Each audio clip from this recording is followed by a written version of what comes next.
and welcome back to Bracey Ag Services. On today's video, we're going to be talking about cover crops. In front of me, you see all the seeds that we offer here at Bracey Ag Services from Center Seeds Cover Crop. Now, cover crops are somewhat of a new idea, although they've been around for, I guess, better than 50 years. Farmers have been using them in different ways. They've really caught on. We see them in a lot of magazines, and they're starting to become more mainstream.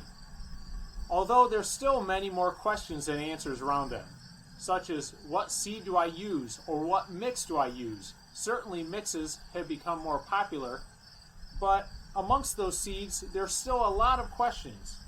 Even when growers have these planted, we want to know what is out in the field. Can we tell the difference between cereal rye and barley, annual rye? What is going to be the true depth of a tillage radish when it goes down? So in this video, we aim to answer some of those questions. So let's go over some of the methodology that I plan on using. I've selected these 30-inch clear tubes in which we will be planting seeds at their appropriate depth, generally a 1/4 to a 1/2 inch deep, plus or minus.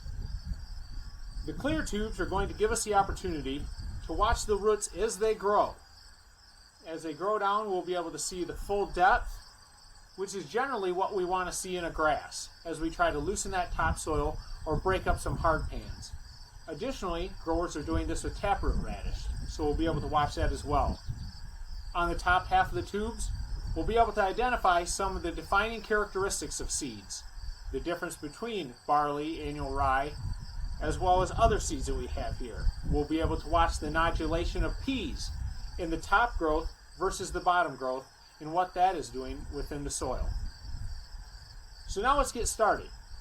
I'm going to fill these tubes up almost to the top with soil, and we'll begin the seeding process.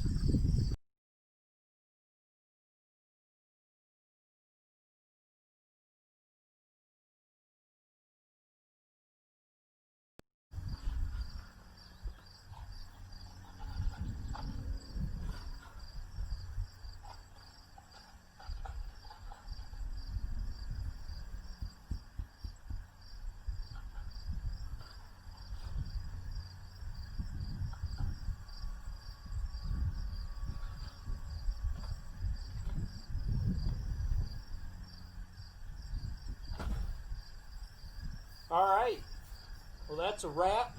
That is the last tube.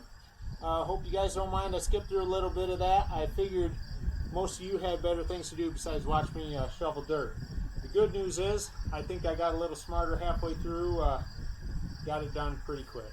So, you'll notice as I was shoveling some soil in there, I was packing the tubes down. I wanted to make sure that there wasn't any air gaps in there. Tried to really emulate it as close as I could to the soil, get a nice profile there. And obviously a lot of our soils aren't perfect, like this topsoil coming out of the bag. So tried to pack it in there maybe a shade tighter, to like I said, emulate some of our field conditions. Get a nice root zone there so we can watch that grow. So going forward, we're going to sock some seeds in here, and we're going to look forward to watching these things grow. One thing I didn't mention yet was about the time frame that we're at. So right now, it is August 16th. Typically here in southern Michigan, we have taken weed off. Guys have maybe placed manure on the ground, or they've waited for the season to cool a little bit to get some of these cool season blends on more efficiently. So we are in the heart of the window for growers that are going to want to be seeding after wheat. Maybe a little bit early for flying things on in crops such as corn and soybeans, certainly earlier than our post-harvest seedings. The reason I mention that is so that we can know as these seeds are growing, this is going to be correlating nicely with how these seeds would be performing throughout the year.